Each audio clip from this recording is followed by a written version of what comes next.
달 정도 있다가 이렇게 오는데 올해는 유난히 빠른 것 같습니다. 이스라엘도 우리의 설과 같은 명절이 있는데 그것이 오늘 말씀에 나온 유월절입니다. 유월절은 애굽에서 노예 백성으로 살아가던 이스라엘이 해방된 것을 기념하는 날입니다. 출애굽기 12장 2절을 보면 하나님께서는 출애굽했던 달을 그 해의 첫 달이 되게 하고 그것을 기념하라고 하셨습니다. 그러니까 유월절 역시 우리 설과 같이 시작을 의미합니다. 그런데 우리나라의 설과 유대인의 유월절은 시작이라는 의미에서는 같지만 그 내용이나 또 절기를 지키는 방법은 우리와는 전혀 다릅니다. 우리나라는 설이 되면 서울에 있다가도 각자 이제 명절을 지내기 위해서 고향으로 돌아갑니다. 그래서 오늘 많은 동역자님들이 고향에 가서 예배를 드립니다. 반면 유대인들은 12살 이상의 성인 남자들이라면 모두 예루살렘 성전으로 모여서 하나님께 예배를 드립니다. 6월절 첫날에는 양을 잡고 온 가족이 모여 6월절 식사를 합니다. 그 뒤 일주일 동안 무교병과 쓴나물을 먹으며 애굽에서의 고난을 기억하고 구원의 은혜에 감사합니다. 이를 가리켜 무교절이라고 합니다. 오늘 말씀은 예수님과 제자들이 유월절 만찬을 하는 과정에서 일어난 사건을 기록하고 있습니다. 특별히 예수님은 유월절 만찬을 통해 성만찬을 제정하십니다. 이를 통해 제자들에게 십자가의 참된 의미를 가르치시고 또 제자들과 새 언약을 세우십니다.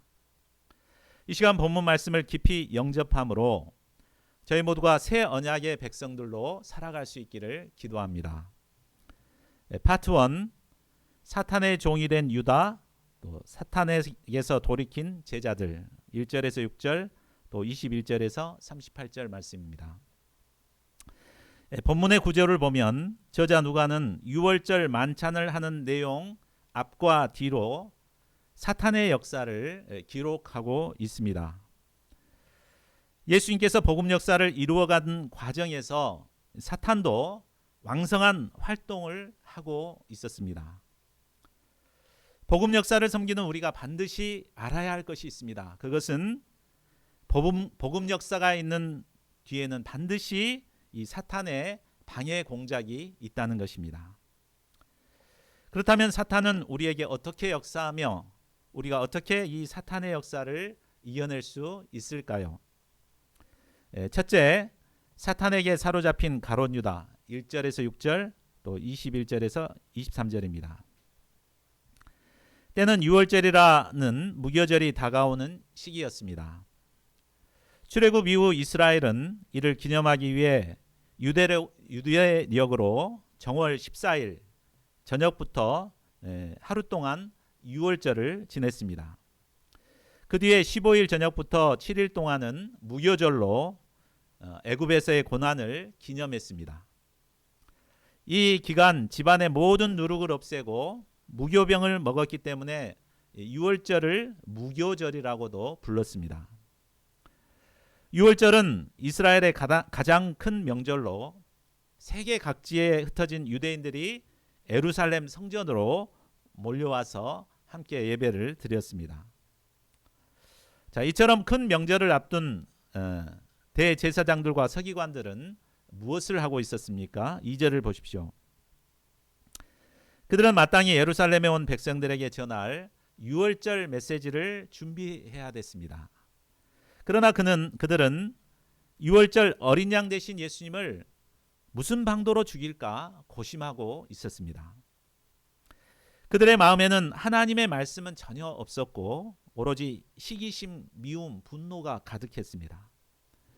그들은 하나님의 종이 아니라 바로 마귀의 자식들이었습니다. 그들은 예수님을 죽이고 싶었지만 백성들 때문에 선뜻 실행으로 옮기지 못하고 있었습니다. 백성들 앞에서 예수님을 잡았다간 밀란이 일어날 수도 있기 때문에 사람들 다 떠난 명절 이후에 하려고 기다리고 있었습니다. 그러던 차에 그들의 고민을 해결해 줄 사람이 등장하게 됩니다. 그 사람은 다름 아닌 예수님의 제자 중 하나인 가롯 유다였습니다. 가롯 유다는 12 제자 중에서 돈꾀를 맡아 관리하는 자였습니다. 여러분, 돈 누구한테 맡깁니까? 가장 신이 많은 사람, 사랑하는 사람에게 맡기죠. 그는 이처럼 예수님의 특별한 신임과 총애를 받던 자였습니다. 이런 그가 어떻게 예수님을 배반하며 팔 생각을 할 수 있었습니까? 그것은 사탄이 그에게 들어갔기 때문입니다. 3절을 보십시오. 12 중에 하나인 가롯이라 부르는 유다에게 사탄이 들어가니. 자, 우리는 여기서 한 가지 의문을 갖습니다. 그것은 사탄이 왜 여러 사람 중에 이 가롯 유다에게 들어갔는가 하는 것입니다. 자, 왜 그랬을까요? 그것은 가롯 유다가 사탄이 들어가기 좋은 최적의 조건을 가지고 있었기 때문입니다. 요한복음 12장 6절을 보면 가롯 유다는 돈꾀를 맡았는데 거기 넣는 것을 훔쳐가는 도둑이었다고 말하고 있습니다. 그는 예수님을 따르는 제자였지만 예수님보다도 돈을 더 사랑했습니다. 그래서 반복해서 헌금에 손을 댔습니다. 처음에는 막 양심의 가책을 느끼고 두려웠겠죠. 근데 이제 계속 하다 보니까 이제 그것이 이제 아주 아무런 가책도 없이 돈을 이렇게 호주머니에 넣었습니다. 또한 그는 예수님을 따르면서 장차 재정부 장관이 될 것이라고 기대하고 있었습니다. 그런데 예수님은 예루살렘으로 올라가시면서 반복해서 자신이 고난을 받고 죽임을 당할 것을 말씀하셨습니다. 자신이 볼 때도 성난 종교 지도자들이 예수님을 가만히 놔둘 것 같지 않았습니다. 그렇다면 권력의 실세에 붙어서 이익을 얻는 것이 현명하다고 생각을 했습니다. 이때가 많은 돈을 벌 수 있는 기회라고 생각한 것 같습니다. 그러나 이 모든 생각의 이면에는 바로 사탄이 역사하고 있었습니다. 자, 4절을 보십시오. 사탄이 역사하니까 유다는 담대히 대제사장들과 성전 경비대장을 찾아갔습니다. 그리고 그들과 함께 예수님을 넘겨줄 방도를 의논합니다. 절치부심하던 종교 지도자들은 이게 웬 떡이냐 하며 그를 크게 기뻐했습니다. 그리고 유다에게 돈을 주기로 언약했습니다. 오늘 본문에는 안 나오지만 얼마의 약속을 하죠? 은 30입니다. 은 30이 얼마 정도 되신지 아십니까? 무려 3억에 해당됩니다. 그러니까 일거에 그냥 일확천금을 얻을 수 있는 기회를 잡은 거죠. 이런 가롯 유다의 모습을 통해 우리가 배울 수 있는 게 무엇입니까? 그것은 첫째로 예수님께 큰 은혜를 받은 자라 하더라도 얼마든지 사탄의 종이 될 수 있다는 것입니다. 우리는 예수님께 은혜 받는 걸 굉장히 좋아합니다. 그러나 가롯 유다처럼 은혜를 감당하지 못하면 얼마든지 사탄의 종이 될 수 있습니다. 은혜를 받는 것보다 중요한 것이 은혜를 감당하는 것입니다. 둘째로 사탄은 우리의 죄와 어둠을 타고 들어와 역사한다는 사실입니다. 사탄은 절대로 성령 충만한 사람에게는 들어올 수가 없습니다. 어둠에 사로잡혀 원망하고 불평하고 또 죄에 빠져 헤매고 있는 자들에게 사탄은 들어와서 거하게 됩니다. 또 셋째로 사탄이 들어가면 인간으로서 생각할 수 없는 악한 일을 도모하게 됩니다. 3년 반 동안 사랑으로 섬겨준 스승을 원수들에게 돈을 받고 넘겨준다는 것은 보통 인간이라면 상상할 수가 없습니다. 그러나 사탄이 들어가면 그런 일들을 아무런 양심의 가책도 느끼지 않고 행하게 되는 것입니다. 그러므로 우리는 어떻게 해야 되겠습니까? 이 사탄이 틈타지 않도록 늘 깨어서 성령 충만함을 덧입어야 할 것입니다.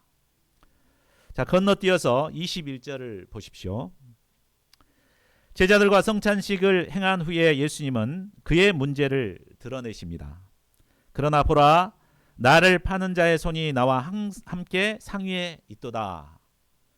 자, 이 말은 다른 제자들은 알아들을 수 없는 말이죠. 오직 가룟 유다만이 알아들을 수 있도록 그의 문제를 드러내셨습니다. 이를 통해 그에게 마지막 회개할 기회를 주셨습니다. 그러나 그는 돌이키지 않고 예수님을 파는 죄를 범하게 됩니다. 어떤 이단은 이런 가룟 유다를 가리켜 예수님을 십자가에 못 박히게 하는 장본인이기 때문에 구속 역사에 공로가 있다, 이렇게 주장하는 사람이 있습니다. 그러나 22절을 보십시오. 가룟 유다가 어떻게 하든지 예수님은 하나님의 구속 계획 가운데 작정대로 가게 됩니다. 가룟 유다가 안 팔지 않았다고 해서 예수님은 십자가에 죽는 일이 없어지는 것이 아닙니다. 그런데 그 과정 중에서 예수님을 배반하여 팔게 된 그에게는 화가 임하게 됩니다.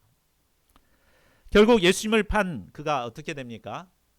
사도행전 1장 18절을 보면 그는 불의의 삭수로 밭을 산 후에 몸이 땅으로 곤두박질 쳐서 배가 터져서 창자가 흘러나와 죽는 비참한 최후를 맞이하게 됩니다. 자, 둘째, 사탄의 까부름에도 믿음이 떨어지지 않는 제자들, 22절에서 34절입니다.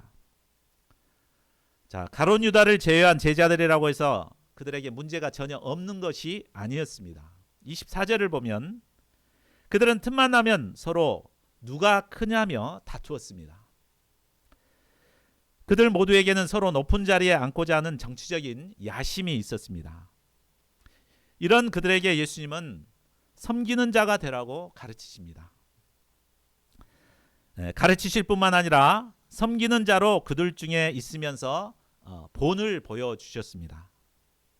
그러므로 제자들은 세상 집권자들을 보지 말고 섬기는 종 예수님을 보고 배워야 합니다. 그래야 할 때 어떤 축복을 누리게 됩니까? 28절에서 30절을 보십시오. 제자들은 모든 시험 중에 항상 예수님과 함께한 자들입니다. 예수님과 함께했다는 것은 예수님처럼 십자가의 고난을 함께 감당하며 섬김의 종으로 산 자들이라는 말입니다.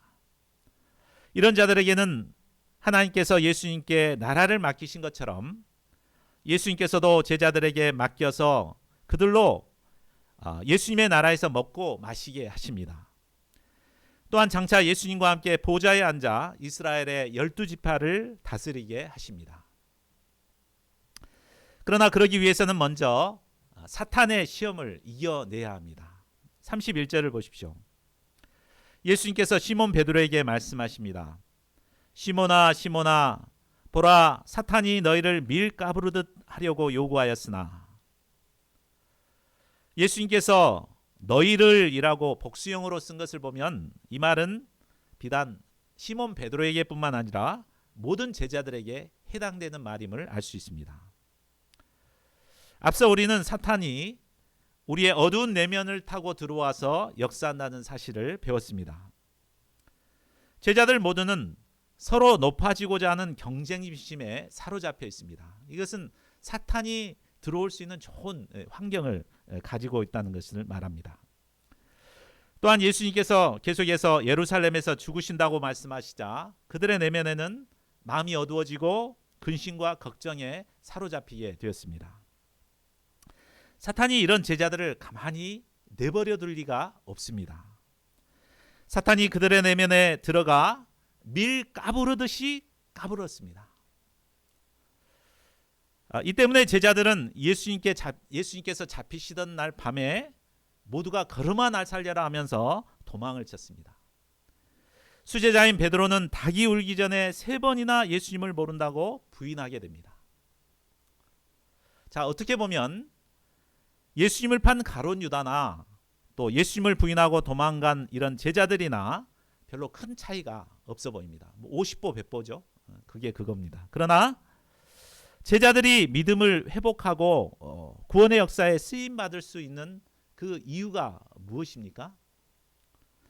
그것은 첫째로 자신들의 문제를 깨닫고 회개했기 때문입니다. 가룟 유다는 자신의 잘못을 후회만 했을 뿐 회개하지는 않았습니다. 그러나 베드로는 후에 눈물로 회개합니다. 예수님께서는 어떤 잘못을 범한 자라 할지라도 자신의 문제를 깨닫고 회개할 때 다시 회복의 은혜를 허락해 주십니다. 둘째로 예수님께서 중보기도 해주시기 때문입니다. 32절을 우리 같이 읽어보겠습니다. 시작. 그러나 내가 너를 위하여 내 믿음이 떨어지지 않기를 기도하였노니 너는 돌이킨 후에 내 형제를 굳게 하라. 사탄은 우리의 약점을 찾아 집요하게 물고 늘어집니다. 그래서 밀 까부르듯 합니다. 밀 어떻게 까부릅니까? 막 짓이기고 막 밟고 그러면서 막 이제 키질을 하고 이렇게 하죠. 이런 사탄의 까부림을 당하게 되면 막 온 마음이 막 뒤죽박죽되고 막 망할 것 같고 죽을 것 같습니다. 그러나 예수님은 이런 우리를 내버려 두지 않으시고 우리를 위해 중보기도 하십니다. 로마서 8장 26절을 보면 우리가 어떻게 기도할지 몰라 절망하고 있을 때 성령께서는 우리 안에서 말할 수 없는 탄식으로 우리를 위해 친히 간구하신다고 했습니다. 이런 중보기도 때문에 우리는 다시 회복의 은혜를 누릴 수 있는 것입니다. 또한 회복된 후에는 자신과 같은 문제로 고통하는 형제들을 회복시켜 굳게 세울 수 있습니다. 그렇죠? 내가 그런 일을 당해봤기 때문에 연약한 자들을 다 이렇게 온유함으로 잘 도와서 세울 수 있게 됩니다. 자, 이상을 통해 우리는 사탄의 종이 되어 예수님을 팔게 된 가룟 유다와 또 밀가부름 같은 사탄의 유혹을 이겨내고 계속해서 예수님과 함께 복음 역사를 섬기게 된 제자들을 비교해서 배울 수 있었습니다. 우리 역시 제자들처럼 연약하고 문제가 많습니다. 그래서 때로는 사탄이 밀 까부르듯 하는 상황에 처할 때가 있습니다. 그러나 이때 우리가 무엇을 해야겠습니까? 먼저는 말씀 앞에서 자신의 문제를 살펴보고 하나님 앞에서 회개하기에 힘써야 하겠습니다. 또한 동역자님들에게 중보기도를 요청하고 하나님 앞에 나아가 간절히 기도해야겠습니다. 그래야 할 때 예수님께서 우리의 믿음을 회복시키시고 복음 역사의 주역들로 계속해서 귀하게 사용하실 것입니다. 파트 2 성만찬을 제정하신 예수님 7절에서 20절 말씀입니다. 자, 6월절 양을 잡는 무교절 날이 이르렀습니다. 유대력으로 1월 14일 오후가 되면 양을 잡고 온 가족이 함께 모여 6월절 만찬을 합니다. 이 6월절 만찬은 식사라기보다는 감사의 기도, 찬양, 또 말씀이 있는 가정 예배와 같았습니다. 유대인들은 이 6월절 만찬을 통해 하나님의 은혜를 기억하고 찬양하며 하나님께 영광을 돌렸습니다. 예수님께서도 제자들과 함께 6월절 만찬을 하고자 준비시키십니다. 그런데 그 준비하는 내용을 살펴보면 마치 첩보 영화를 방불케 합니다. 8절에서 12절을 보십시오.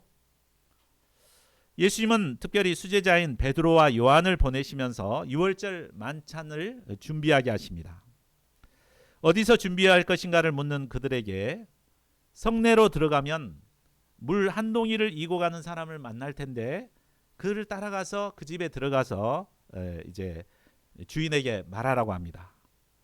내가 내 제자들과 함께 6월절을 먹을 객실이 어디 있냐 하면서 선생님이 물으셨다고 하면은 그가 큰 다락방을 보여줄 것인데 바로 그곳에서 6월절 만찬을 준비하라고 하십니다.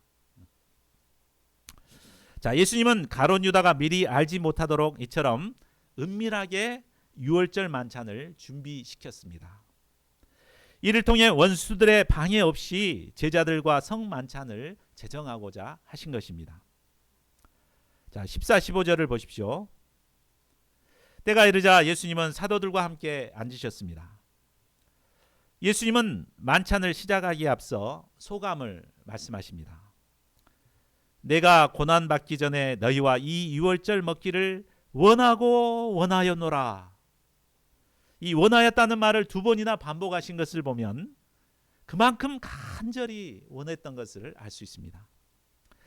예수님은 공생애 3년 동안 이미 두 번 정도는 제자들과 유월절 만찬을 하셨을 것입니다. 그런데 이번 유월절은 제자들과의 마지막 유월절입니다. 예수님은 이 유월절 만찬을 통해 예수님이 받으실 고난의 의미를 제자들에게 가르쳐 주고자 하셨습니다. 또한 성만찬을 통해 그들과 새 언약을 세우고자 하셨습니다. 이 때문에 예수님은 고난을 받기 전 제자들과 함께 이 유월절 만찬을 하고자 간절히 원하고 원하신 것입니다.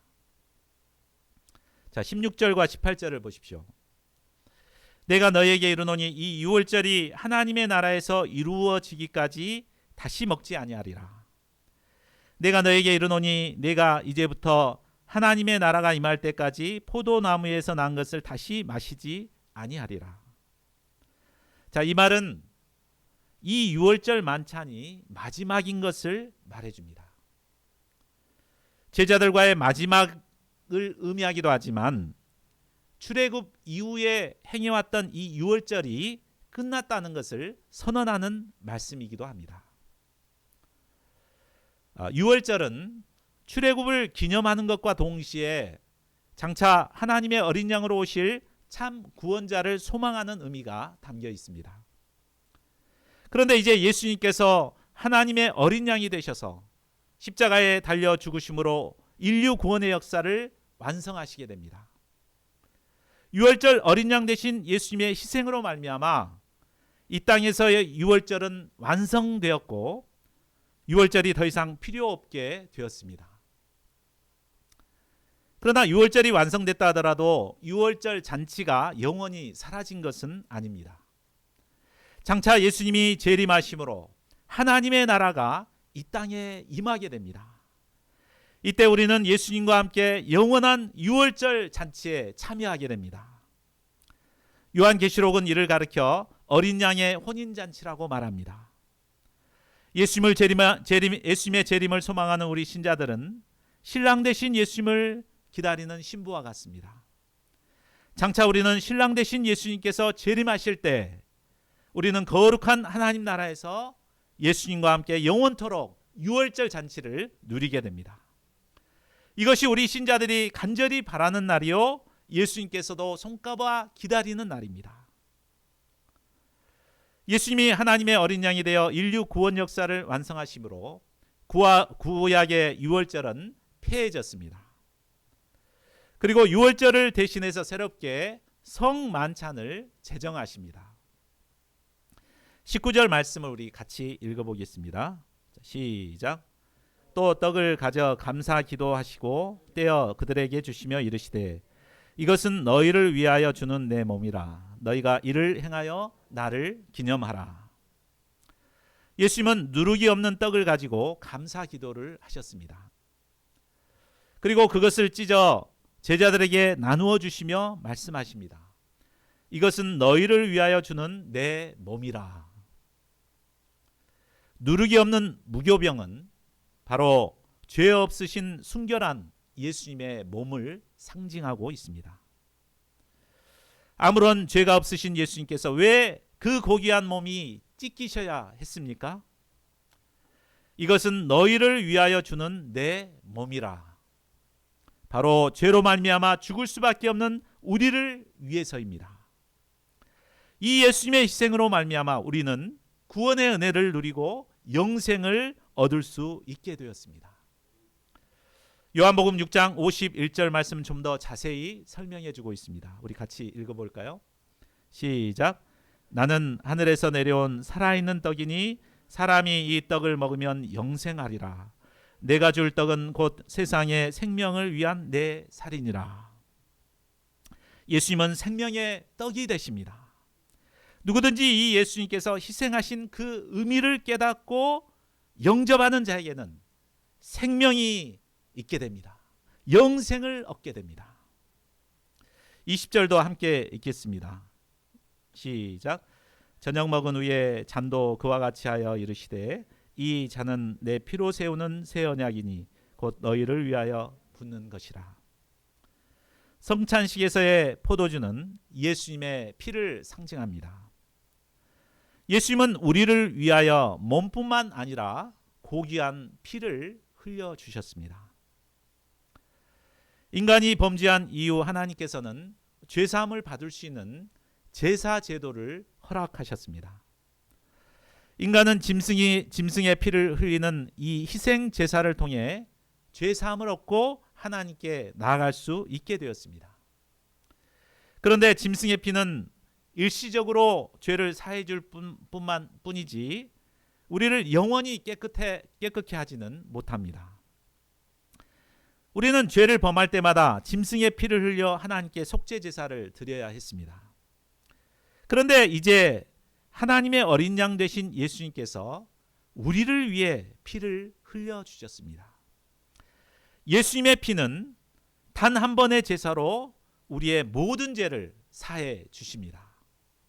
우리 히브리서 9장 13, 14절도 같이 읽어볼까요? 자, 시작. 염소와 황소의 피와 및 암송아지의 죄를 부정한 자에게 뿌려 그 육체를 정결하게 하여 거룩하게 하거든 하물며 영원하신 성령으로 말미암아 흠없는 자기를 하나님께 드린 그리스도의 피가 어찌 너희 양심을 죽은 행실에서 깨끗하게 하고 살아계신 하나님을 섬기지 못. 예수님의 피는 어떤 흉악한 죄라도 또 아무리 많은 죄라도 깨끗게 하시는 능력이 있습니다. 예수님의 피로 새롭게 된 자는 거룩하신 하나님을 가까이 섬길 수 있는 은혜를 누리게 됩니다. 그런데 이 말씀에서 중요한 것은 내 피로 세우는 새 언약입니다. 이 새 언약은 바로 구약에서 이스라엘과 맺었던 구 언약을 배경으로 한 말씀입니다. 출애굽기 24장을 보면 하나님께서 이스라엘과 언약을 맺은 내용이 기록되어 있습니다. 돌려주세요.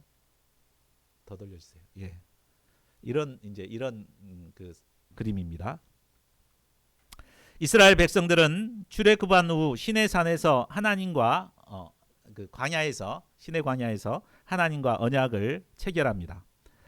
모세가 여호와께서 주신 이 모든 말씀을 백성들에게 낭독하고 나면 백성들은 여호와의 모든 말씀을 우리가 준행하리이다 하고 대답합니다.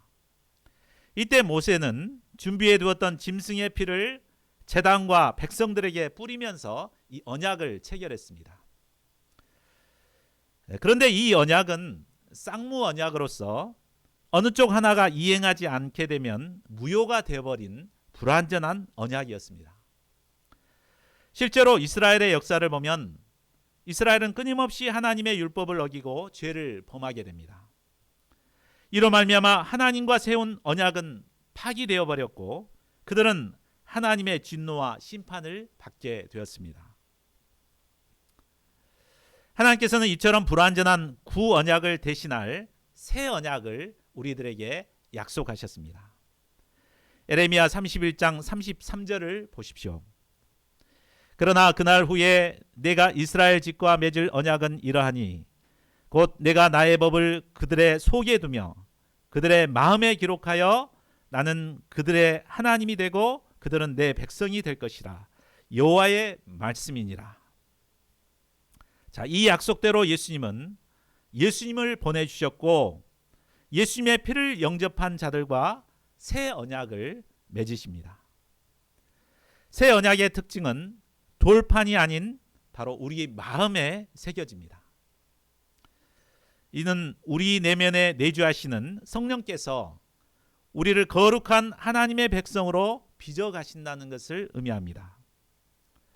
우리가 예수님의 피를 영접하고 사죄의 은혜를 덧입게 되면 성령께서 우리 마음에 내주하십니다. 그래서 우리를 인도하시고 우리를 거룩한 하나님의 백성으로 성화시켜 가십니다. 그런데 우리는 예수님의 피의 은혜를 덧입었지만 연약하여 또다시 넘어질 수밖에 없습니다. 그렇죠? 여름 수양회 때 뜨겁게 예수님의 십자가의 은혜를 영접했다가 이렇게 또 헤맬 때가 있습니다. 그러나 우리 안에 새겨진 이 새 언약으로 말미암아 우리는 다시 일어설 수 있습니다.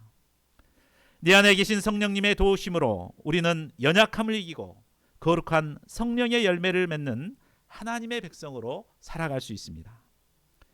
내 안에 내주하시는 성령님께서는 우리의 죄악된 본성을 점점 변화시켜 가십니다. 그리하여 그리스도의 장성한 분량으로 자라나게 하십니다. 고귀한 피를 흘려주심으로 우리를 거룩한 새 언약의 백성으로 삼으신 예수 그리스도의 은혜에 감사와 찬양을 드립니다.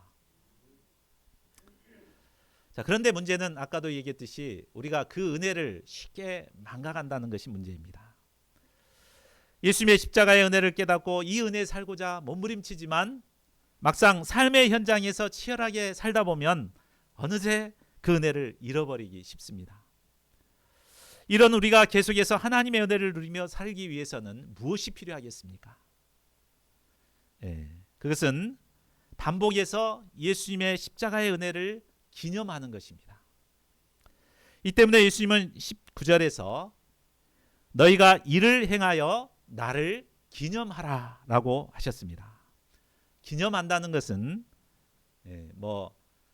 천주교처럼 매주 예배 때마다 성찬식을 행해라 라는 말이 결코 아닙니다.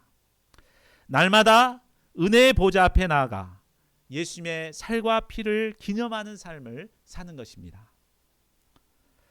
이때 그리스도의 살과 피가 내 속에 역사하여 나의 더러운 죄를 씻어내고 영혼을 소성케 합니다. 예수님의 십자가의 은혜를 기념하는 삶을 통해 우리는 예수님과 바른 관계성을 맺고 주님과 동행하는 삶을 살게 됩니다. 신앙생활에 있어서 예수님의 십자가의 은혜를 기념하는 것만큼 중요한 일은 없습니다.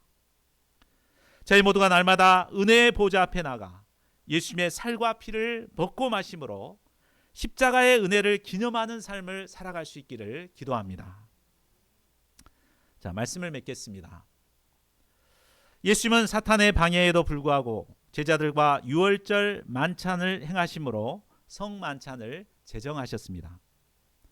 하나님의 어린 양 되신 예수님은 십자가에서 고귀한 피를 흘려주심으로 우리로 새 언약 백성으로 살게 하셨습니다. 그런데 문제는 우리의 원수 사탄마귀가 예수님과의 관계를 끊어놓으려고 호신탐탐 우리를 노리고 있다는 것입니다. 성만찬에 참여했다고 해서 구원받지 않습니다. 가룟 유다도 함께 성만찬을 행했죠. 그러나 그 결국이 어떻게 했습니까? 비참한 최후가 됐잖아요. 그러므로 우리가 이 사탄의 유혹에 넘어가지 않도록 투쟁하는 것이 정말 필요합니다. 사탄은 때때로 우리의 약점을 파고들어 밀 까부르듯이 우리를 농락합니다. 그러나 이때 우리는 자신의 연약함을 인정하고 은혜의 보좌 앞에 나가 회개하는 삶을 살아야겠습니다. 예수님의 살과 피의 은혜를 누리며 기념하는 삶을 살아야겠습니다. 이때 우리는 연약한 가운데서도 새 언약 백성들로 살아갈 수 있습니다. 저희 모두가 예수님이 오시는 그날까지 예수님의 십자가의 은혜 안에 거함으로 새 언약 백성들로 살아갈 수 있기를 간절히 기도합니다. 우리 요절 말씀 읽고 함께 기도하겠습니다. 20절 시작. 저녁 먹은 후에 잔도 그와 같이 하여 이르시되 이 잔은 내 피로 세우는 새 언약이니 곧 너희를 위하여 붓는 것이라. 고마우신 하나님, 죄로 말미암아 죽을 수밖에 없는 제 인생들을 사랑하시고 하나님의 어린 양 예수님을 저희 가운데 보내주신 것을 감사합니다. 예수님께서 저희를 위하여 몸을 찢기시고 또 피를 흘리심으로 저희들을 참 구원하사 새 언약 백성으로 삼으신 것을 깨닫습니다. 저희가 날마다 이것을 기념하는 삶을 살지 아니할 때 참 사탄 마귀는 저희들을 밀 까부르듯이 까부르는 것을 깨닫습니다. 저희가 참 매일매일 예수님의 십자가 앞에 나아가 기념하는 삶을 살게 도와주시기를 기도합니다.